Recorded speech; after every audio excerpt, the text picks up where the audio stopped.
Halo guys, kembali lagi di TM Gadget ID. Hari ini saya mau sedikit share pengalaman saya selama 2 minggu pakai Realme Buds Q. Earphone ini yang paling murah dari earphone Realme yang sebelumnya, yaitu Realme Buds Air dan Buds Air Neo. Sejak diluncurkan, saya penasaran banget karena harganya ini menurut saya masih terjangkau, dan makin penasaran setelah lihat review teman-teman lainnya yang bilang kalau earphone ini gak delay saat main PUBG. Dan lebih menarik lagi kalau earphone ini ada aplikasi seperti terdapat pada earphone yang mahal. Ini suatu fitur yang belum pernah saya temui dengan earphone TWS kelasnya. Selain fitur, Realme Buds Q juga mempunyai desain dengan konsep yang menarik. Apakah Realme Buds Q bisa bersaing dengan earphone sekelasnya? Ini dia review saya soal Realme Buds Q.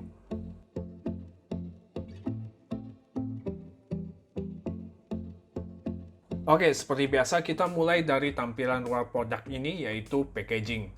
Produk ini dikemas dengan box yang menarik, satu kata dari saya, cakep. Box Realme Buds Q ini terlihat simple banget, dari segi desain kelihatan bersih dan nggak rame. Tapi tetap terlihat mewah, ini yang saya suka. Tampilan luarnya sudah menarik perhatian saya, sekarang kita lihat isi dalamnya.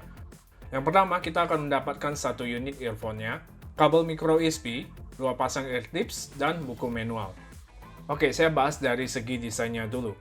Realme Buds Q ini desainnya terinspirasi dari konsep batu kobel atau batu pantai. Dirancang oleh Jose Levy yang katanya seorang desainer ternama yang pernah merancang brand tas mahal yaitu Hermes. Bentuk case-nya ini cukup kecil dan compact. Keseluruhan memang dari plastik yang membuat earphone ini jadi ringan, tapi finishingnya kelihatan rapi. Karena bentuknya bulat seperti batu, di tangan saya terasa sedikit agak licin. Sayangnya port chargingnya masih memakai micro USB yang terdapat di bagian belakangnya. Bagian tutupnya ini dari magnet dan menempel cukup kuat. Overall, desainnya saya suka, mau digenggam ataupun dikantongi juga masih oke. Untuk desain kedua buds-nya juga unik dan kelihatan mungil, karena desainnya berkonsep, dan konsepnya ini sama dari batu kobel. Jadi bentuk buds Realme ini kelihatan beda dari pasaran. Di bagian touch sensornya ada logo Realme, tanda right dan left ada di sisi bawah, yang disertai pin magnet charging. Bagian ear tips-nya ada aksen kuning seperti ini, yang menjadikan earbuds-nya lebih kelihatan nggak flat. Desain dari Realme Buds Q seperti ini memberikan pengalaman fitting yang cukup nyaman di telinga saya. Ngeloknya ini cukup kencang, seal-nya juga rapat, jadi suaranya lebih maksimal. Ditambah Realme Buds Q ini memakai driver 10 mm. Karakter suara yang dihasilkan lebih dominan bass, ini sesuai ya dengan tipe kuping plus 62. Untuk vokalnya menurut saya agak sedikit mendam, tapi masih oke, masih cukup jelas. Treble sedikit tinggi, sound stagingnya cukup luas. Oke guys, ini adalah hasil rekaman dari audio Realme Buds Q, tepatnya mikrofonnya. Dan tadi saya udah coba teleponan, suara vokalnya sih masih oke lah ya, walaupun agak mendam sedikit tapi masih cukup jelas. Dan ini ada suara, kalau kalian dengar ada suara berisik, ada suara mesin.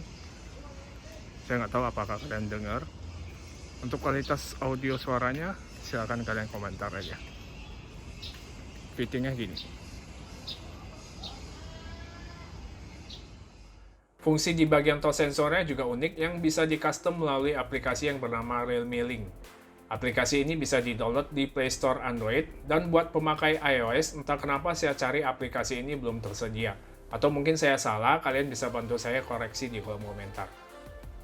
Di dalam aplikasi Realme Link ini, bisa kita custom action dari earbuds kanan dan kirinya. Misalnya di buds kiri, action double tap-nya bisa diganti jadi next track, atau voice assistant, atau yang lainnya. Terus yang buds kanan juga sama, bisa diatur sesuai kebiasaan pengguna. Hal menarik lainnya dari Realme Buds Q ada fitur gaming mode, yang ketika dinyalakan ada suara mesin seperti ini.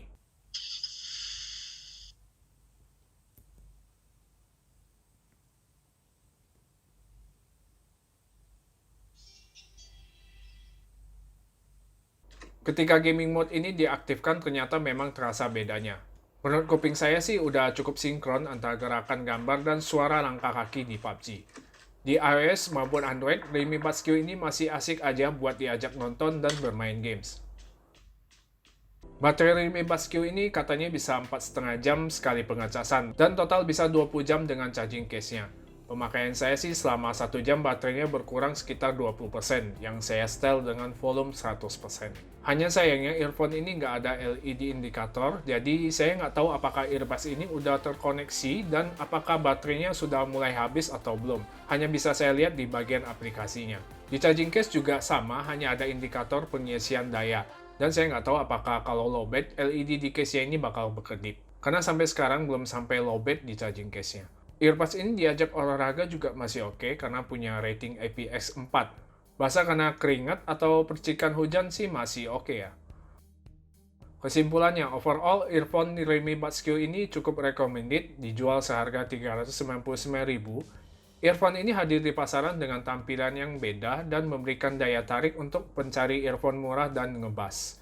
Fitur yang ditanamkan juga bakal menjadi perbedaan yang besar di antara pesaingnya.